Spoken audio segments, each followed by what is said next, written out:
Hello बच्चों, मैं दीक्षा श्रीवास्तव। आज मैं आप लोगों को क्लास 12 के चैप्टर 7 की एक्सरसाइज 7.3 का क्वेश्चन नंबर 16 पढ़ाऊंगी।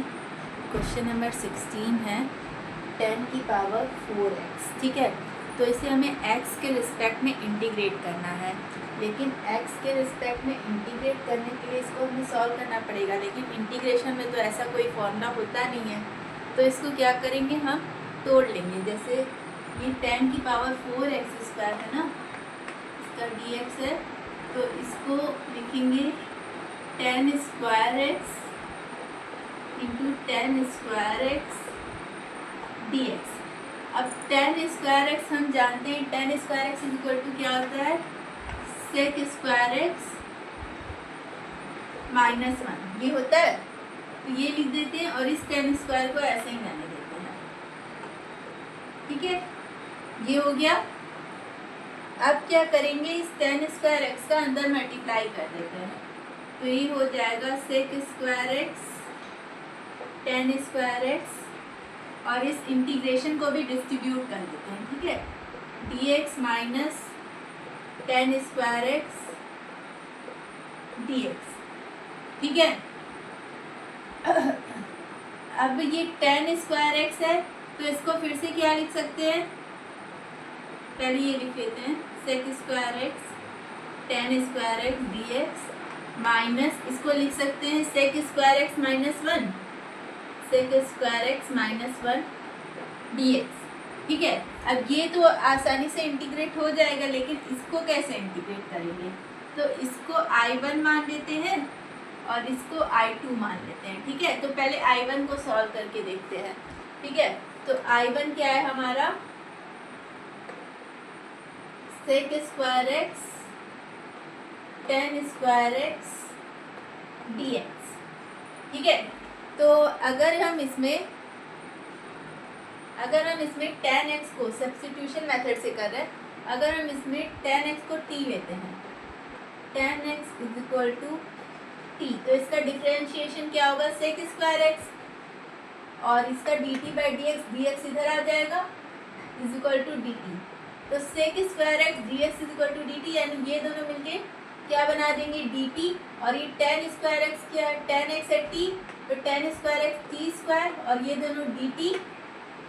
तो अब इसको तो आसानी से इंटीग्रेट कर सकते हैं, t² को इंटीग्रेट करेंगे तो क्या आएगा, t³/3 प्लस c1 इसलिए क्योंकि अभी इसको भी तो इंटीग्रेट करेंगे तो भी एक कांस्टेंट आएगा। ठीक है, तो इसलिए c1 लिखें।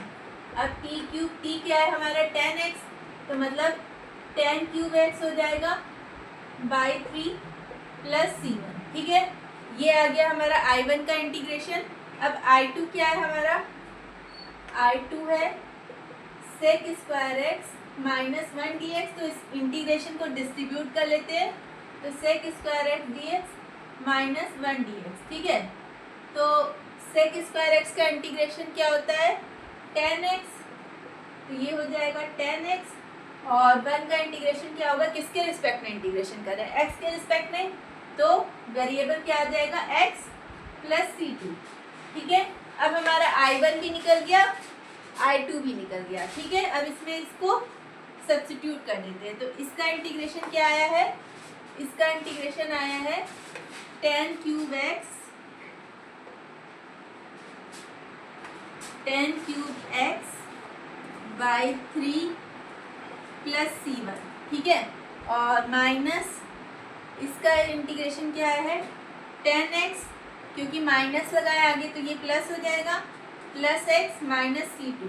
अब यहाँ पे दो कांस्टेंट आ रहे हैं, c1 भी आ रहा है, c2 भी आ रहा है, तो इसको एक कांस्टेंट के रूप में लिख सकते हैं, क्योंकि c1 में से c2 घटाएंगे भी तो भी एक कांस्टेंट ही आएगा ना। तो इसको क्या करते हैं, एक कांस्टेंट के रूप में लिख लेते हैं, इस c1 को हटा देते हैं यहाँ से। ठीक है, और यहाँ पे एक कांस्टेंट लगा देते हैं प्लस c। ठीक है, तो हमारा आंसर क्या आ जाएगा,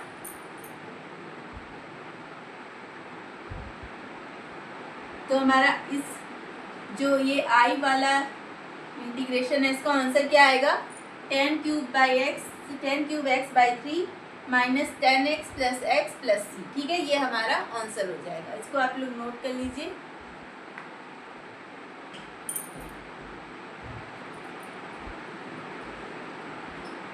ठीक है, तो अगर आप लोगों को मेरा वीडियो पसंद आता है तो प्लीज़ लाइक, शेयर और सब्सक्राइब करें। अगर आप लोग मेरे चैनल पर नए हैं तो ज़रूर से ज़रूर सब्सक्राइब करें और कमेंट करें। Thank you.